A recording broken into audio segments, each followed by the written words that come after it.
off. We're self-isolating. Hello, welcome to Livin, Vida Lockdown, the live comedy chat show hosted by me, Rob Mulholland. I hope you're keeping very well as you can right now. Don't lick anything, wash your hands, all that sort of advice. We've got a banging lineup again today. With me, to my side, we've got Josh Jones. Oh, hello. Hello, Josh. And down in this corner, we've got Eleanor Tiernan. Hello. Hello, Eleanor. And below me, we've got Stu Goldsmith. Hello there. Hello. Thanks for coming, guys. Thanks for being here. I know everyone's very busy at the moment. Although, to be fair, you can get weirdly busy in lockdown, innit? Like, if you want it to be. Like, I'm all day, every day. But let's find out where you are. Let's find out your lockdown situations to start with. Josh, you're across town from me in Manchester still, aren't you? Yeah, in near Spinning Fields. Do you want to give a postcode so people can find you? M36EF. Yeah, Will Duggan gave out his actual phone number on this. It's now the episode title of the episode he was on. Is Will Duggan's actual phone number if you want to give him a ring. So who are you with, Josh? Me and my boyfriend in our little one-bed flat. Wow. How long have you guys been living together before this? Well, so only for 12 months we've been living together, but that's like when comedy started. So I've been spending weekends away, like gigging, when everything like proper kicked off for me. So we've never really spent more than like 5 days living together. Now we have. Yeah, now's a fucking test, isn't it? How's it going? Is it holding together? Yeah. No, that didn't sound convincing at all, Josh. It's fine if you're rowing, mate. I get annoyed how okay he is with it. Right. Do you know what I mean? He's really chilled about it. I don't know. I'm climbing the walls, but I'm sat in my cupboard.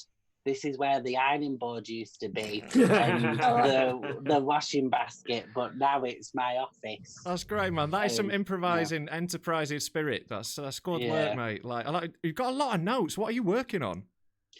Well, that was the Edinburgh show that's not happening. Right, shit, yeah. Just take them down, mate. I've not took it down yet. I'll do that one day when I'm a bit drunk and ready for a cry. But, yeah. Yeah, fair enough. So, Eleanor, where are you at the moment, mate? I'm in London, East London, in my house with 3 other housemates. All right, so it's like a flat share situation. Flat share, yeah. So everybody's been either furloughed or not working. So yeah, we're all here all the time. Wow. Do you get on with everyone? Is this a flat you put together, like you chose who you lived with, or are you just in with people? No, I'm in a sequence of people who have moved in. So there's one person who's here longer than I am. I'm the next, and then there's two more newbies who I am their elder person in the house. I'm saying it out loud as I'm thinking it for the first time. I didn't know I thought about it that way. Are they hiding in another room watching this and working out exactly what's going, like the Stasi going, what's the actual situation? I know, yeah. It's so tempting to I have to always check what social media they're on before I tweet anything and what medium I go to, because you could say something that it's deadly. That it's one of tension. It's one of the worst things with being a comedian is the amount of people in my real life who see what I do. Like the first time I met my girlfriend's grandma, she grabbed me by the arm. This little old lady just grabbed me by the arm and went, "You swear too much." Like straight away, because she'd watched one of my videos thinking I was going to be like Tommy Cooper or something, and I'm there like jizz and spunk and dicks and like, not great. I have a routine online which I did at the Melbourne Comedy Gala, so it's quite nicely produced, and it's had a few hits, and it's about Airbnb, and so it's one of the most visible things that you can see if I try to contact your Airbnb and tell you that I'm gigging and I'd love to stay over at yours. And it took me a good few stays to realise the kind of waggling eyebrows that I was getting as I would enter the flat. You're like ultimate reviewer. Yeah, totally. I'd always, because I often I'd be like, hey, can I check in at like 11:30 p.m? Look, I'm not mental or anything. I'm a comedian. And then, of course, they'd Google me because I use my real name on the app. And then that would be the thing they'd find with like this piece of material about me. Isn't it great when you're in someone's flat and you can do exactly what the fuck you want? And if they've locked the cupboards, you can unscrew the back of them, and all the it's specifically really invasive stuff. Oh, shit, yeah, no, I had a Airbnb joke. I don't know if that's recorded anyway. I hope it's not, because I was saying how weird it was that you can pay someone 20 quid to have a wank in their house. And like, There we yeah. So Jesus, yeah. No, I've had that with Airbnb people before though, where they've Googled me and watched my stand-up. And like, well, I've only had it twice where they've admitted it, and like they were really friendly and they'd enjoyed it. There's a couple of hosts who, if they had, like, hopefully they'd watched my stand-up and hated it because they were fucking arseholes otherwise. Yeah. That's entirely possible. It is entirely possible. Yeah. Like it's not. That's one thing I'm not missing, to be honest with you. I'm so tight that I will always save a tenner and end up in a fucking shithole Airbnb. And I'm like, I have stayed in some dire places. Like, what's the worst one you've had? Like, I'll throw it open. Yeah. Oh God, I stayed in pretty much a guy's bedroom in Amsterdam. Mine's in Amsterdam. It's that kind of town. In the suburbs of Amsterdam, not even I guess anything remotely touristy, and it was just. I mean, I'm struggling to think of a specific thing that made it so awful, but it was just a horrible atmosphere, and his flatmates didn't know. He hadn't told his flatmates that he was doing this, that strangers were going to come. So you just arrived. Airbnb. Yeah. Nice. So I don't know if this is a while ago, so I don't know if there's rules against that now. There should be. But, there should be. I think there probably was at the time. Yeah, maybe. Yeah.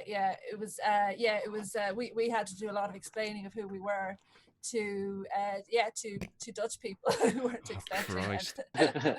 Yeah. I had a mate in Japan who was doing a scam that for a while is fairly common over there, where you rent somewhere and then immediately sublet on Airbnb, and it was working so well. He had like 8 of them in one building, and then the local crime gang, who were also doing the same thing in the same building, had a chat with him and like pulled him in and said, so obviously that's 8 flats we could be doing this with. And I said at the time, I was like, when he was recounting the story, I was like, Jesus Christ, did you fold up? Did you run? Did you cry? He was like, no, I cut them in for 20%. I'm like, whoa, you total operator. Yeah. Like, that's some efficient crime. It's what you got to do. Going on. It's what you got to do. Like, you know, but they are efficient. That's why they're organised crime, right? They're not disorganised crime. They're not doing it on the fly. It's very well organised and efficient. You know, those guys have got it sorted. Like, fuck, man. I had one in Liverpool where I should have known. I'm really sorry to interrupt your flow. No, Did anyone else's Wi-Fi go wobbly there? Because I can only hear you talking, but that was the most distillate example of a Zoom connection being problematic, where mid-riff you went, fuck, man. It was great. If you did it deliberately, please do it again. Yeah, that was just me, mate. That was just me freestyling.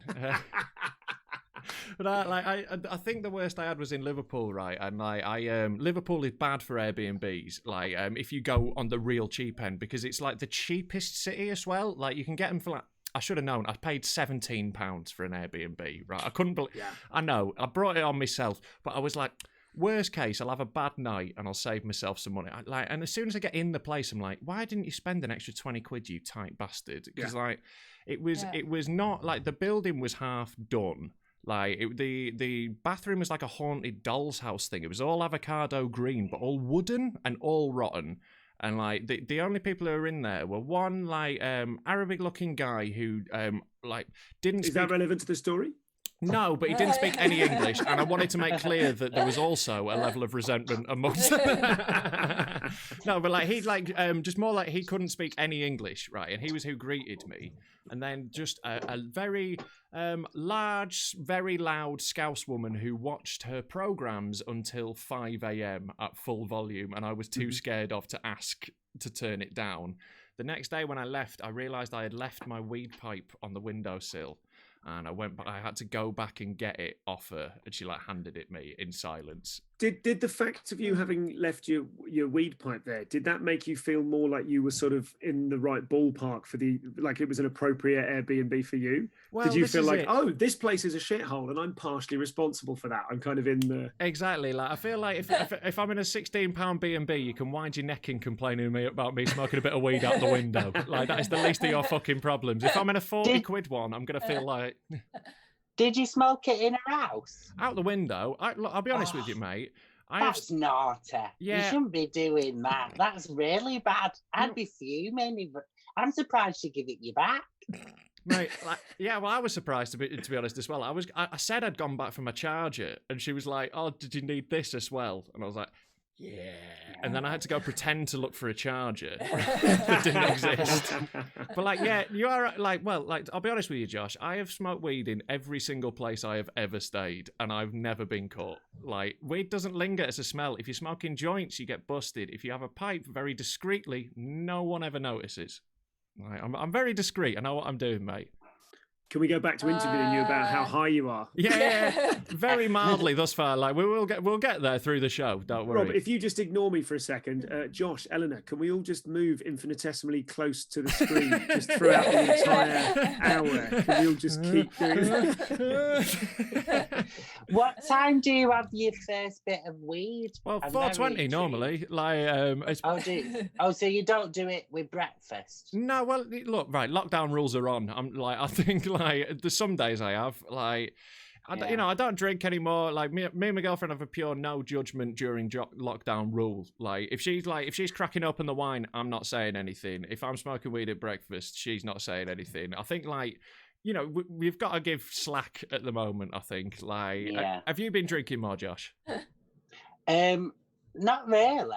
I've been getting more drunk, but I've not been drinking as many days. Does that mean you haven't stopped drinking? Is that what you're trying to say? It's just purely on shots now.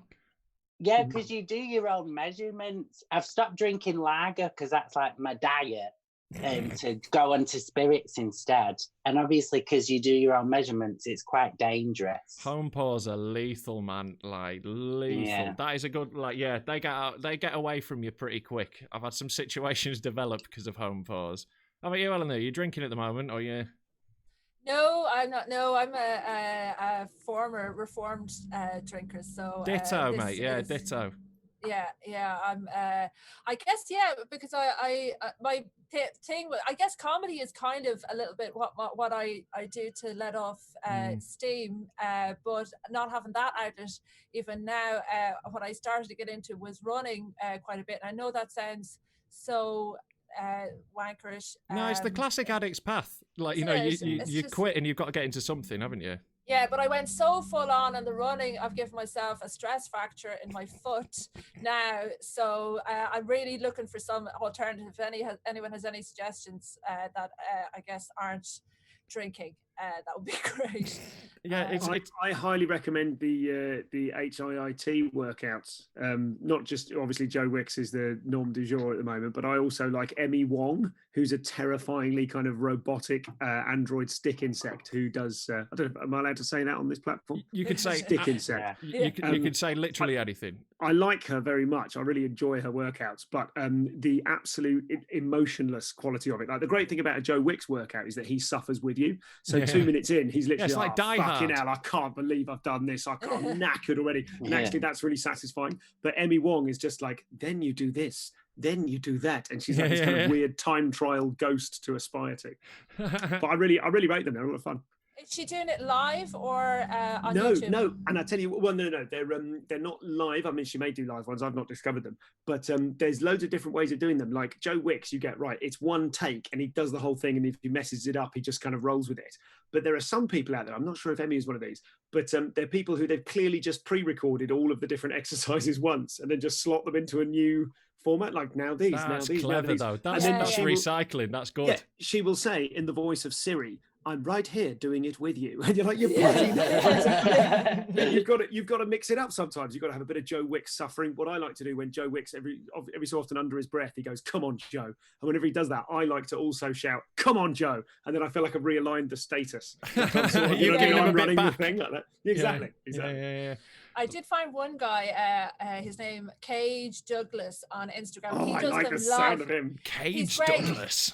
Well, Instagram in general is really good because you can comment while the workout is going on. Sure. So if you're having, problems or it's too painful, you can really vent in the comments. And he doesn't mind calling him a wanker at all. He's really up for. Could you do that and deliberately kind of troll them by claiming to have injured yourself mid thing?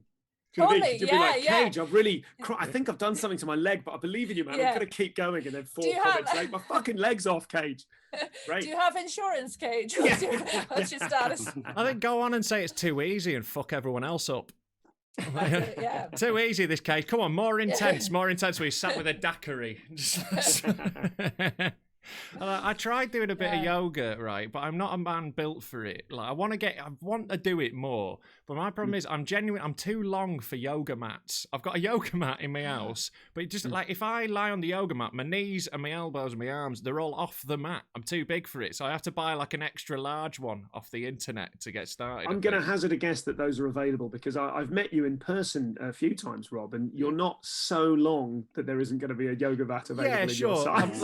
I'm sure the extra. Like, I've had a look. The problem is the extra large ones are like 50 quid. So like, I'm a tight Yorkshireman. So like, I will get around to it. And like, also, I'm loath to do it because like, I don't want to be the dick who buys exercise equipment that just sits in the corner. I've got the solution for this. I know exactly what you mean. I have that same problem. So what you do is you go, right, I'm going to commit to doing whatever it is, 8 weeks of yoga. And then if I make it to 8 weeks, I'm going to reward myself with the proper kit. And then you're not the arsehole with all the gear and no idea. Yeah, I should probably do that, to be honest. Yeah, I should get going and just do it on the carpet and suffer a few carpet burns. You've got to watch out, by the way. Such is my mentality, particularly during lockdown, but all the rest of the time as well. I will occasionally forget to riff and just do life advice. Yeah, go for it, mate. I'm much more interested in solving problems than creating funny ideas around them. So if I'm not watching myself, I just slip back into that. Yeah. What you need is a 3/4 H screw. Yeah, mate, I will take useful advice totally all day. Like, I'm clinging on by a thread, to be honest with you. Like, I'm all right most days. Like, I don't know if you're having this. I'm on a cycle of about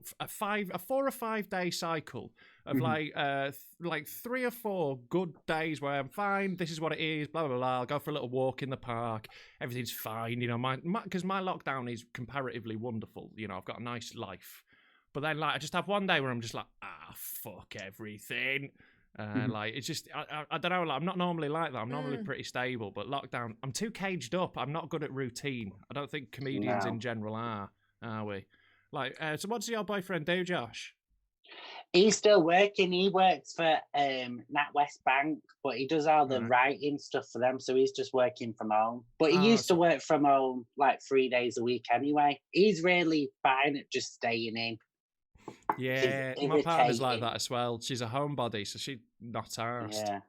Do you find yourselves having less respect for them because of that? I've been enjoying lockdown, but I see people online who are really kind of saying, "Oh, it's so hard. I wish I was out at concerts and everything." And I don't do that stuff that much, so I started to feel ashamed of the fact that I was, quite okay with lockdown, and I wondered if this is a new status.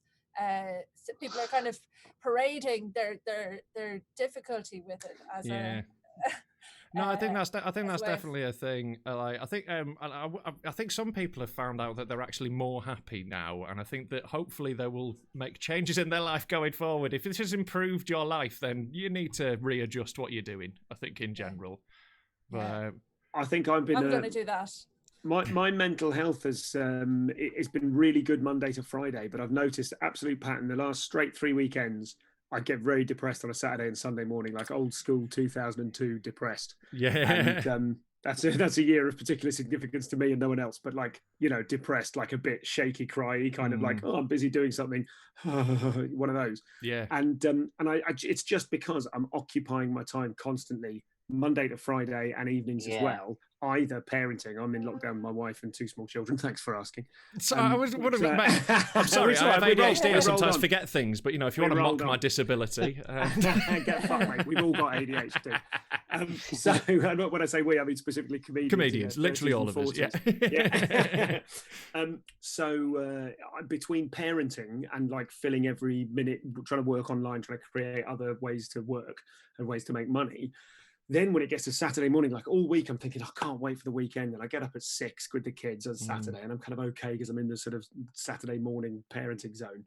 And then about 9 o'clock, when I first get the chance to have a bit of a rest, I go, oh God. And it all just kind of rushes back in. And I've been finding them really hard. Having said that, yesterday, my wife took us to a beautiful wood near where we live in Bristol. and it's bluebell season. It turns out it was Nice. just carpeted with bluebells. I felt like I was Oh, in some love sort of that. romantic poem, and it completely rebooted my personality. So That's great, I'm ready man. to hack another week and get all miserable on Saturday again. Yeah, I think there's something to that cycle thing. Like, I don't know if I think mine's probably around that as well. Like, because I always get like a bit miserable when I get back from like a week away or like a weekend of like intense gigging. The day after is a bit of a crash, and I feel like I don't know if there's still like my body's still on a bit of that cycle, expecting the adrenaline on Friday, Saturday nights, and not quite getting it. I don't know if that's part of it. I'm not a scientist. It may alarm you. It may surprise you to find out. You're not even a pretend scientist, are you? I'm not, mate. I'm not even pretending a tiny bit. I've got a phrenology skull over there, if that helps.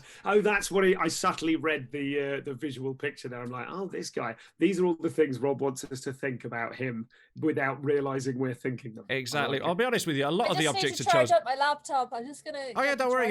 Yeah. Go I for can it. do Yeah, a lot of the objects in the background were chosen because I had them. Yeah, sure. That was a big part I of tipped it. my room up and everything slid that way, and I decided to put the camera there. Yeah, No, like nice. there was definitely like there was choices made. Although like a lot of it was wandering around the local bargain shops in Levenshulme, which are my favourite fucking thing. It's the biggest thing I'm missing at the moment is going around bargain shops, like like pound shops that aren't pound shops. Where it's like yes. a pound Yeah, shop. yeah. It's just a cheap shop full of everything. I miss charity. I miss charity shopping so much. I used to buy like at least like 3 shirts from a charity shop a week, and now I'm just like, I don't know what to do with myself. It's the best shopping, innit? I love charity shops. Yeah. I proper I absolutely adore them because I like the thing of like you don't know what you're gonna find in there. I found this actually. I'm gonna send this to a mate who like I've got this as a present. I found the paper from the day Diana died. I got the Mirror and the Manchester Evening News. I found them in the charity shop like just before lockdown. Brilliant. Like I would never even think to seek that out. But yeah, like I remember the day Diana died because I'd had a sleepover at my house, and I remember going downstairs, hearing it on the radio, and then saying to my friend Tess, who'd been staying over at my house with a bunch of mates, saying, she said, "Did you hear the news?" And I went, "Yeah, I bet they make a whole big deal out of this." And then it was literally 2 years before we heard the end of it. Yeah, you were fucking right. Like my mum came into my room in tears. Like she was fucking like my family, like kind of royalists. To be honest, they really love the royal family. Like we have to watch the Queen's speech every year. My mum came in tears, just like Diana's died, and I remember being like, ooh. Yeah. Like obviously it's sad when anyone dies, but I didn't fucking know her, and I don't believe in the royal family as an institution. So, Yeah. But like it was one of those where like you remember where you were. Like the only other people I think in my lifetime who've had that is like Michael Jackson. Remember where like I think everyone. Do you remember where you were when Michael Jackson died? Yeah, I was at my school prom.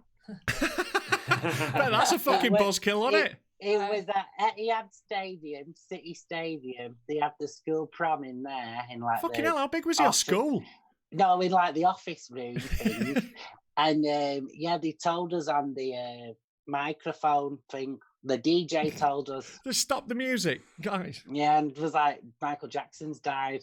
No one really gave a fuck, to be honest. Everyone was like, bunch of Manx school kids like fuck off. Yeah, because we all kept sneaking out, and we was all getting in trouble by the security there because obviously we weren't allowed to drink, so we was like kept sneaking to the car park to like get our hidden beer, and then that was the evening really. But yeah, that was the day Michael Jackson died. I was at Glastonbury when Michael Jackson died, and he died on the Friday, and on the Saturday morning at about 10:30 in the morning, I saw someone wearing a T-shirt that they clearly bought at the festival that said, "I was at Glasgow the year Jacko died." Someone had clearly brought a T-shirt printer onto the festival. Yeah, had one near enough that they were like, bang, go, that design. It made me wonder whether they've got racked up designs for anyone in the top 100 death list. Like obituary writers have them ready to go. Exactly. Yeah. Activate. Yeah. To be fair, that is fucking entrepreneurial. Like that is impressive a level of hustle, in it. Like getting those ready to go like that. Like I was living in South London at the time, and it was mad that day because like it was a really sunny day. I remember that, and like just walking down the street, and every house was playing Michael Jackson music out of the window, out of the doors. Every single house as you walk down the road, it was absolutely mad. Never had a moment like that. Like it's weird being in historical times, innit? Like all the events that I thought were like, oh, that was a big event, that was a huge historical moment. All of them look like bullshit now. Yeah, the mere death of a singer. Yeah, who gives a fuck? 2016 remember... looks like the best year of all time at this point, doesn't it? I remember when it was a minute's silence, and it must have been the 7/7 bombings. It was a year to the day of the 7/7 bombings in London, and I was in a Pret on Strand. And I didn't know that there was a thing. Obviously, I worked it out pretty much immediately. But I just looked out. Everyone in the cafe suddenly went quiet, and I was in one of those corner seats, with like where it's the pane of glass around the corner. Yeah. And I looked out onto the street, and everyone was just frozen. And honestly, I swear, I thought aliens had landed. Like, it was one of those. Just for a split second, I was like, like rapture or something. And then I was like, oh no, tragic. Oh, okay, fine, yeah. So if they landed now, no one would fucking find them. Just have a little wander around. Like, this is definitely, like, by a country mile, the weirdest thing I've ever experienced. Like, I thought 9/11 was a big deal. Like, fucking hell, trivial comparatively. I don't know. I think 9/11 was still quite. It was still a pretty big deal because right, I mean, I didn't expect to be on here arguing this point. but I know what you mean. I think the challenge with the pandemic is that or one of the numerous challenges is that it's global. Yeah, so everyone all of us at different at once. times. So New Zealand right now is moving down to a level 3 emergency. They're actually lowering the thing. How many levels have they got? There's only 3. 3 is absolute, just naked in the street, everyone's spitting in each other's mouths. I'm not sure how many levels there are, but they've basically they're going down a level as of something like 8 p.m. tonight because they've cracked it. There's no one, you know what I mean? They've completely contained it. Yeah, but and you do wonder whether they'll Prime become some sort of dumb. Well, yeah, there is that. Yeah, and they had a head start. Yeah, so did we. We had plenty of fucking warning. Like, we've just fumbled the pass. We saw it coming out of the sky. We went to catch it, and we fucking dropped it. If it had been a country that culturally we care about, I don't mean me personally. I mean, you know what I mean? Had it been, I get exactly what you mean. New Zealand, they're like, shit, England's gone down. That's like there's a cultural significance there where you go, holy shit. Like if America had gone down before we had, we'd have moved faster. Well, so you think I'm not trying to apologise because it's Italians, we're like, fuck them spaghetti wankers. I genuinely think that is an element. The endemic racism of British culture. Yeah, no, I definitely think that's an element. It's yeah, I definitely think so. Like, have you seen all those people in America protesting and stuff?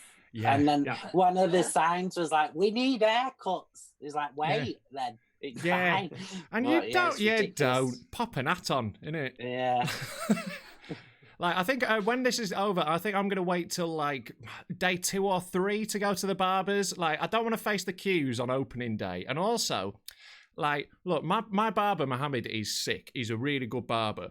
But he's going to have lost the touch. You know how, like, when we're, like, if you haven't gigged for a while, you're a bit ring rusty. Day 1, he's going to be throwing out some dodgy trims. I'm sure he's not been doing it. Surely you're going to lose a little bit of that. So, like, day 2 or 3, he'll have done so many, he'll be back on form. So I'll go see him then, I reckon. Yeah.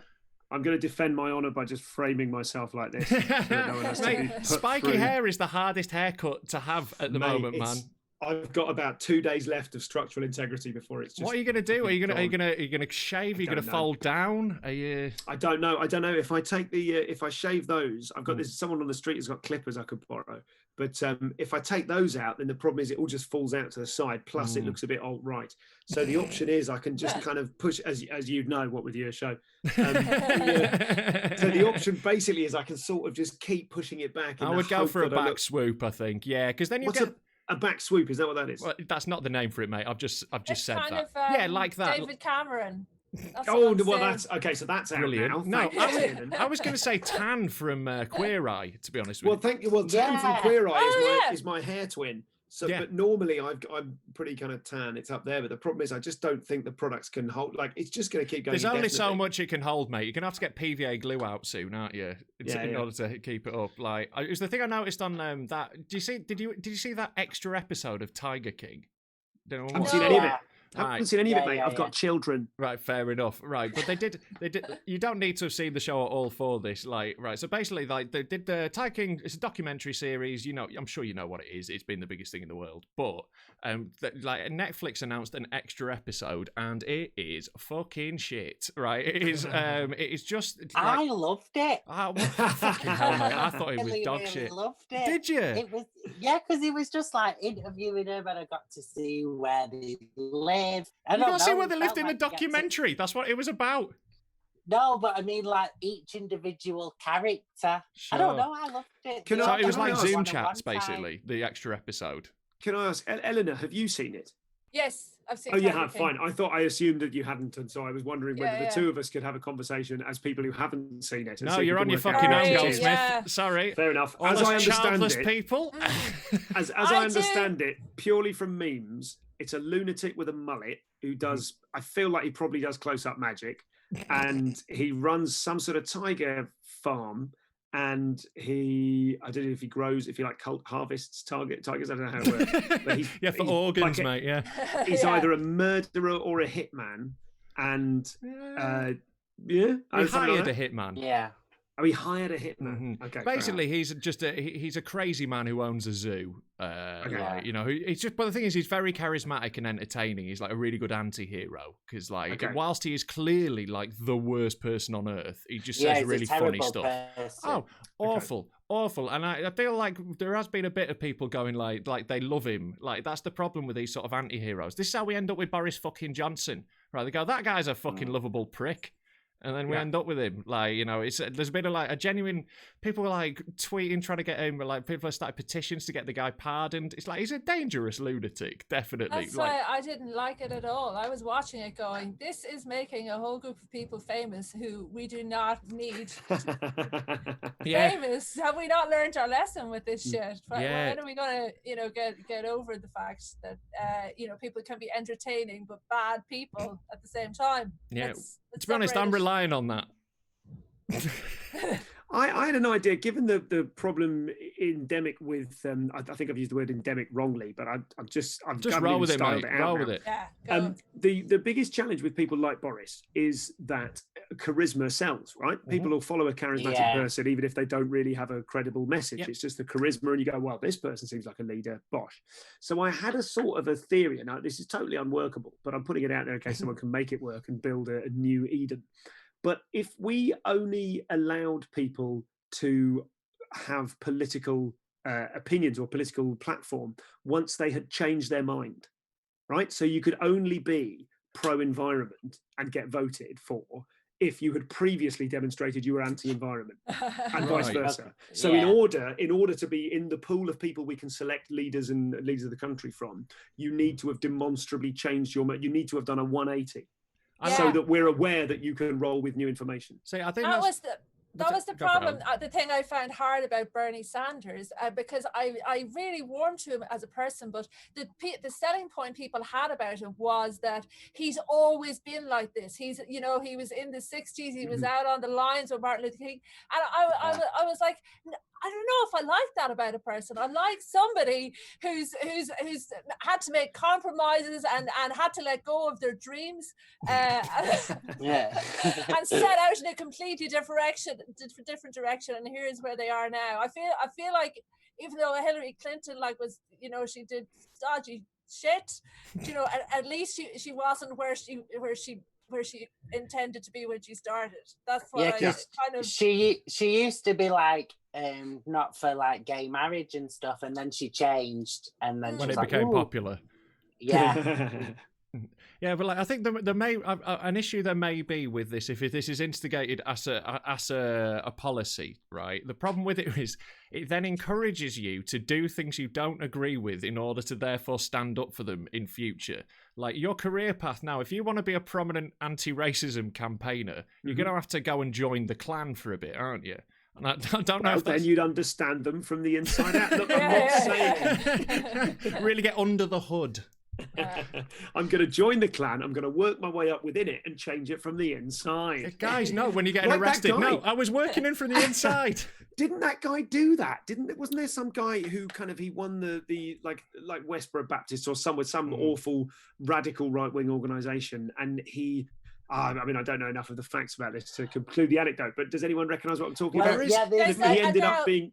Megan Phelps is Yeah. She was in the Westboro Baptist Church, and now I feel like I'm like one person who's a bit judgy of her because she's a great person and she's like a political activist, but she's a professional one who's making a lot of money off it, but everyone's like, oh, she's a great person now, but she's also quite rich, and she's just making money off slagging off a family, which is what all four of us do on stage.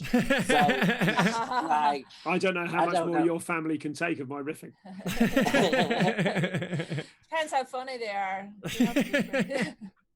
Well, I think maybe, Stu, what you're talking about, there's a documentary that's on Netflix, actually. I can't remember the name of it because I'm fucking terrible at remembering stuff like that. But there is a documentary about... Yeah.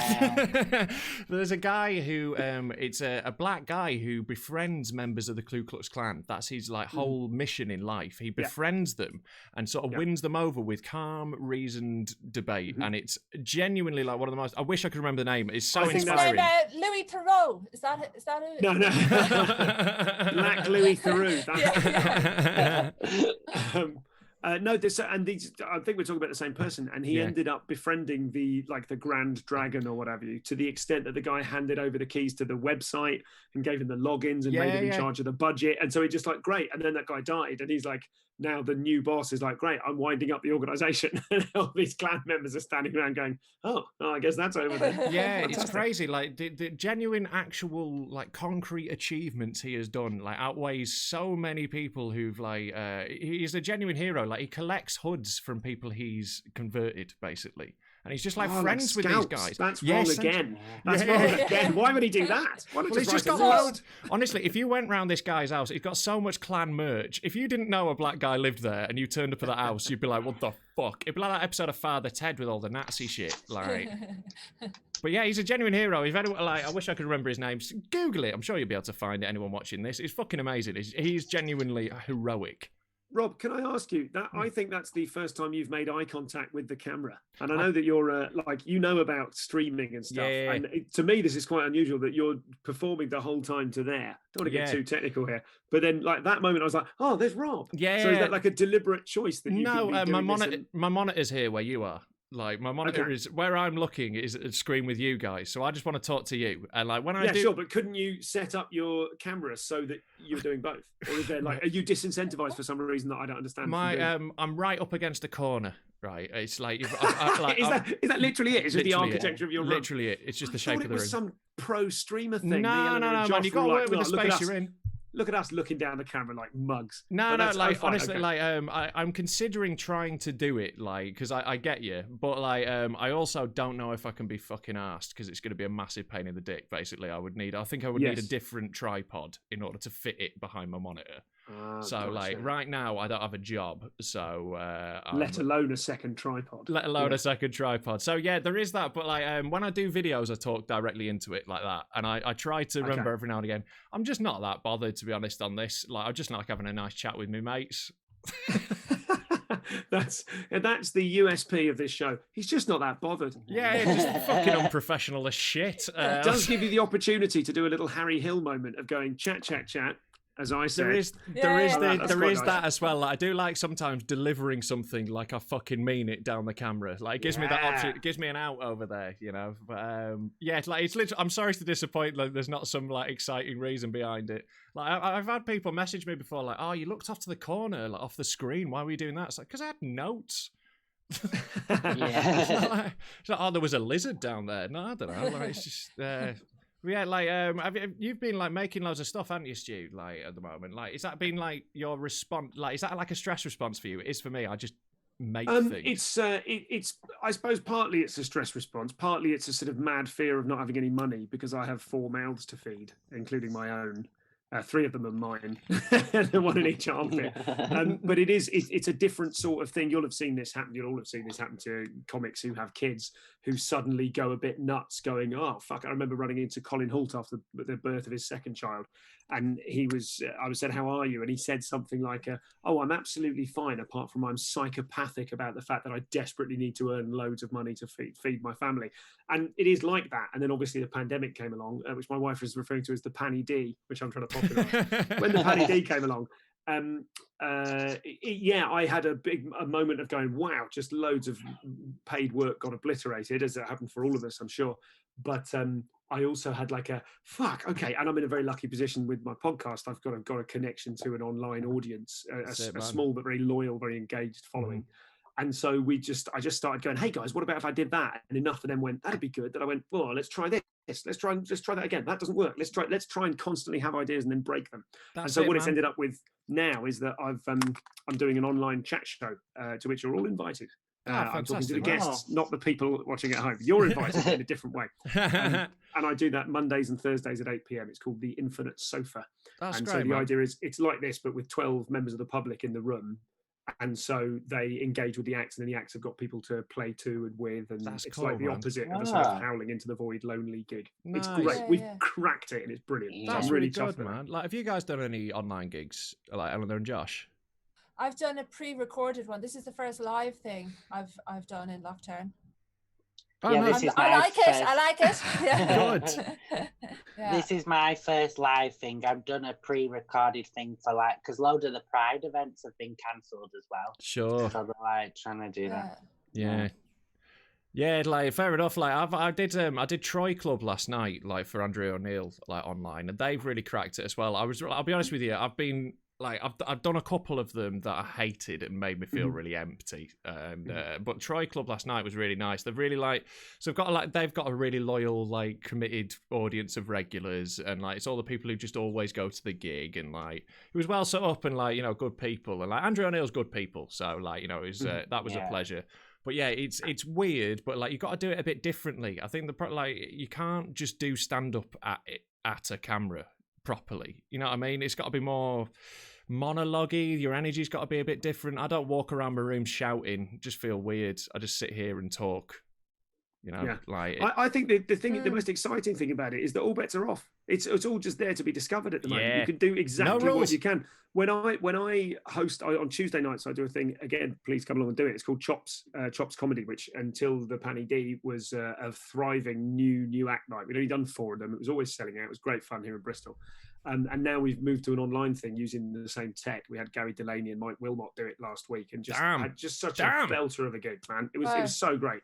Yeah, and, I'm too early in the day to get Wilmot on, like the time difference. Yeah, that's a shame. That's a shame. Yeah. But the fact of like when I host it, I do.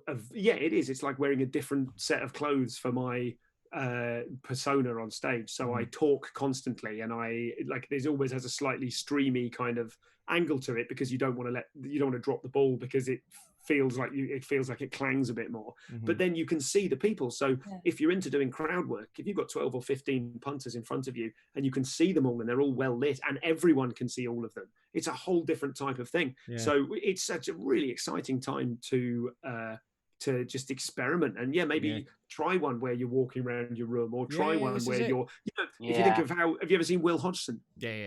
Brilliant Will Hodgson. So he's a wonderful actor. He's like a punk from Chippenham. And he, for years, his thing was he does these brilliant, really not even witty, but like brilliantly florid and descriptive comedy monologues, which are just punchy, really, really punchy attitude.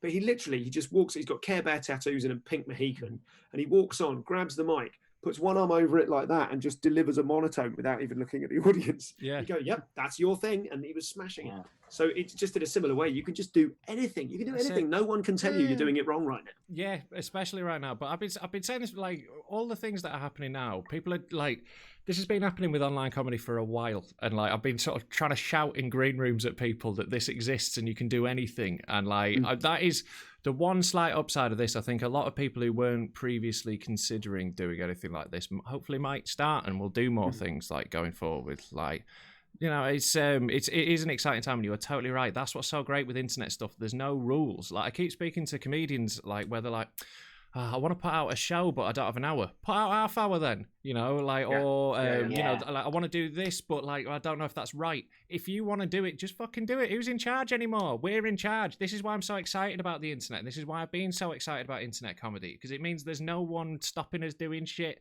There's no producer you got to convince who wants to have their own opinion on it. Like, you don't have to filter it for anyone else. Just do your thing and people will find it. It's fucking awesome. Like, I genuinely, like, it excites me. Can I share with you my my great metaphor? Yeah, go for it. I love a great metaphor. Would you like? This is my great metaphor. I'm sharing it as often as I can, so that Josh has left. I don't know if that's it. We're back. It's just me. He's got a thing about metaphors. He's only happy with he's like, I'm out for this shit. We're building in space, right?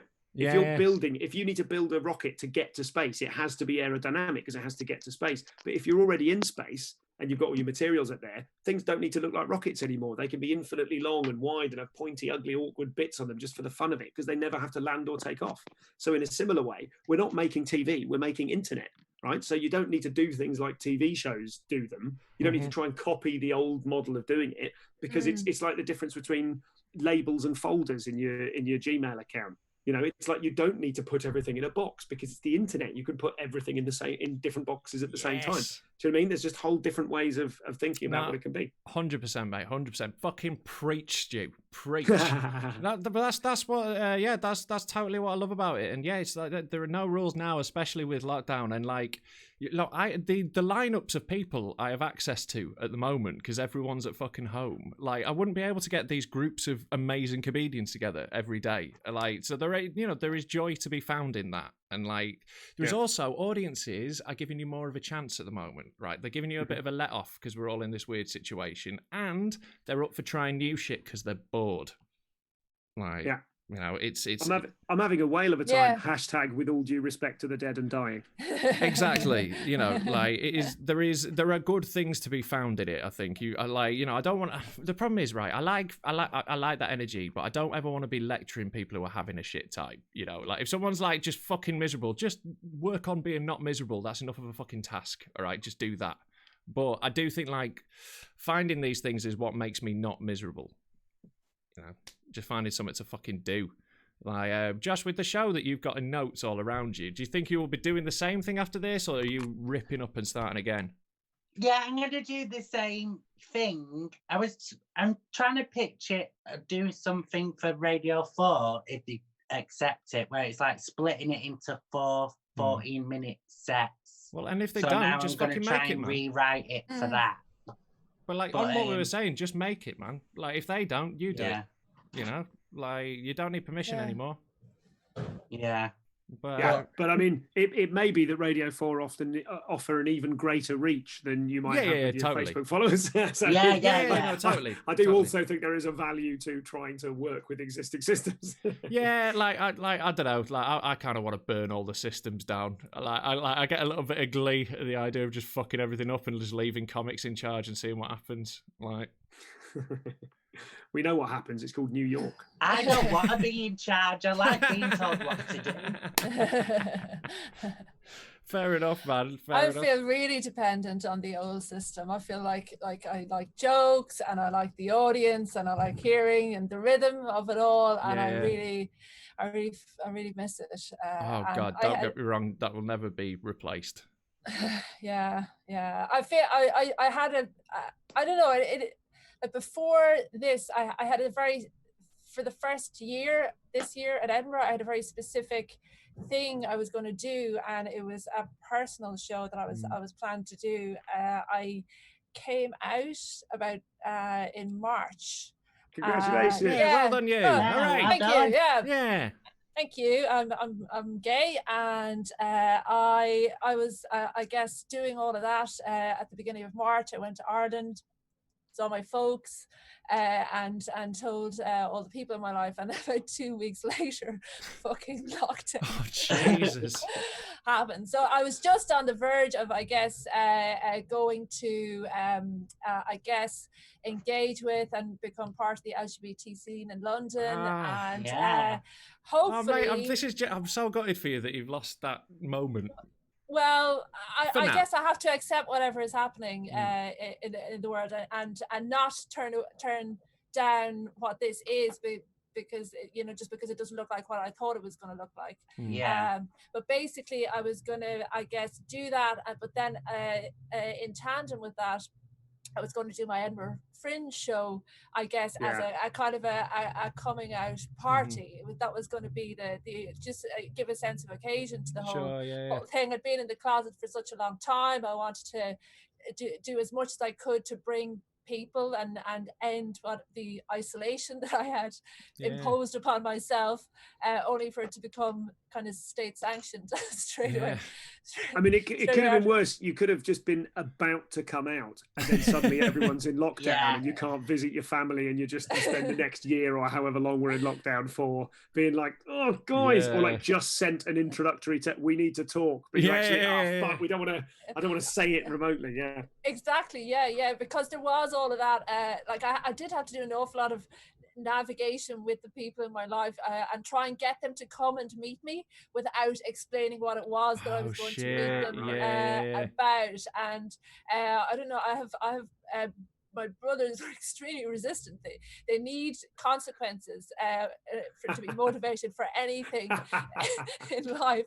So when I was asking them just to meet up with me, they were like, what for? You need to explain what this is for before they would do it. So it wasn't straightforward in that way, but it would have been. I should be glad that I got everybody in who I needed to get in before lockdown. Yeah, you can't really do that by Zoom chat, I guess.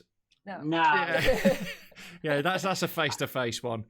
But what I would say is, you've had that long in the closet. I think you deserve an extra year of party. Right, I think next year, I don't think anyone will begrudge you doing that next year when Edinburgh's back and enjoying it then. I think you fucking earned that. Yeah, I'll just get another year to stew over it, basically. You'll have a better show. Yeah. You'll have a better show. My Edinburgh show's all over. I had a cracking hour with a brilliant image and a brilliant title, but the content of the hour was all about how we haven't had a really good pandemic for ages. Stu Goldsmith, pandemic wanter. Yeah, like I'm using this opportunity to just like, I wasn't really particularly writing a show because I don't really do that anymore. I've just decided I'm just doing like hours of stand-up from now, like because I like doing that. It's kind of what I'm good at. So, but what I am doing is all the stand-up I was doing before is gone. Like I might relearn my closer just for like drunk dickheads because that's my ultimate like sit down. So I might relearn that because that's the thing. Like I feel like I'm gonna have to relearn bits anyway. So when I come back, I might as well just have fresh ideas, like because it's not gonna be.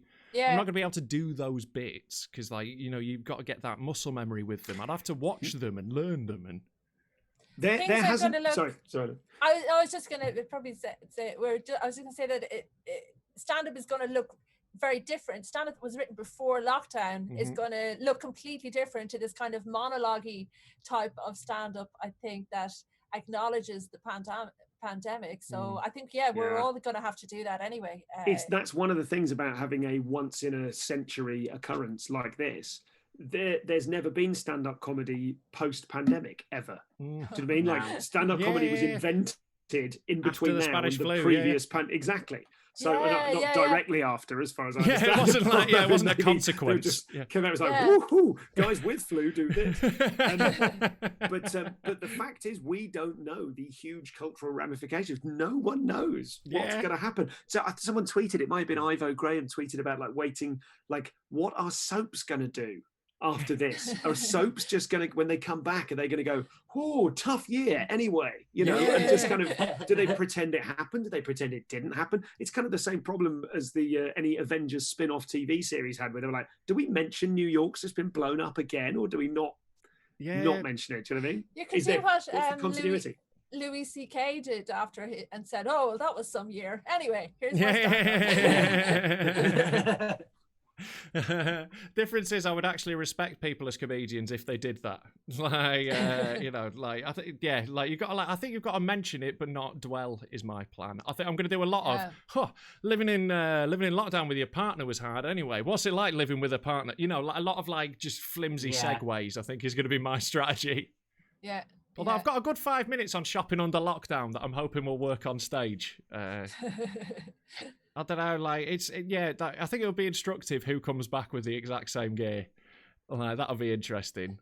And who writes the definitive lockdown bit of material? Yeah, someone will absolutely hit it out the park. Yeah, definitely. Yeah. I'm really nervous to like MC again. To have to speak to people, that's what I'm like nervous about. I'm not as nervous about doing jokes, but having to like host and pretend that I'm not terrified when I've not gigged for like months. Just don't ask them how their older relatives are doing. Yeah. Oh, Yeah, you're gonna have to be careful with questions you ask. Like, definitely. Yeah. Like, I think I will like mention this. I will like mention it. I think like when I'm emceeing, like, I will. Like, oh, hello, right. Hello, Stu. He's back. He's back. Hello, I hope I've made my feelings about Louis C.K. clear. I will not have a conversation where that man's been. Right, let me just hold on. Put him wait. Right, there we go. Oh, there we go. I've sorted it out. Yeah, sweet. Yeah, I can't remember what the fuck I was saying though now, so someone's gonna have to take over. I believe we have 2 minutes left. Am I right in that? Yes, mate. So, in fact, yeah, you are very right. Whilst you're back, let's wrap this up. Like, let's go around before you get like, guys. It's been really great talking to you today. I could have spoken to you for hours. Apologies, Rob, for wrapping your show up. No, you are perfectly right. Someone needs to, mate. I was not paying attention at all. Sorry, I was just busy fixing your technical errors. But but no, honestly, thank you so much. And like, you guys have been great. It's been great catching up with you all. But before we go, like, we'll go around and just like tell people where they can find you. Anything you want to plug, like free reign. If you want to say something mad, now's your time. Eleanor, like, tell them where you can find you, mate. Twitter, TikTok, and yeah, at Eleanor Tiernan. Lovely. Nice and concise. Yeah. Beautiful. Do follow Eleanor. It's bloody funny and like great clips and stuff like that. So yeah, check her out. Stu, tell them about your stuff, mate.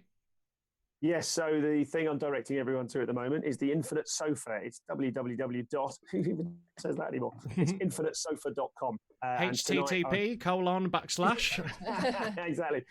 It's infinitesofa.com, and I'm on at 8 o'clock tonight. And the main celebrity guest is James Acaster, who's having his mind read by Nick Mohammed. And we also have Mike Kaplan from the States and Katie Pritchard, and also a roving silhouettist that James once met at a wedding. So that's all happening. And then Ramesh Ranganathan is my guest on Thursday night, similarly at 8 o'clock. Infinitesofa.com. Thank you.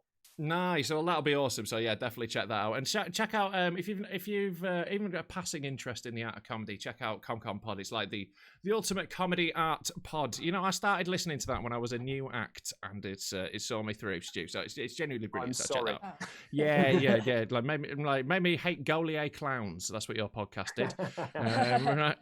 Josh, thank you so much. But like, honestly, like, do listen to Stu's podcast. It's great. I listen to everyone. Josh, tell them about yourself, mate.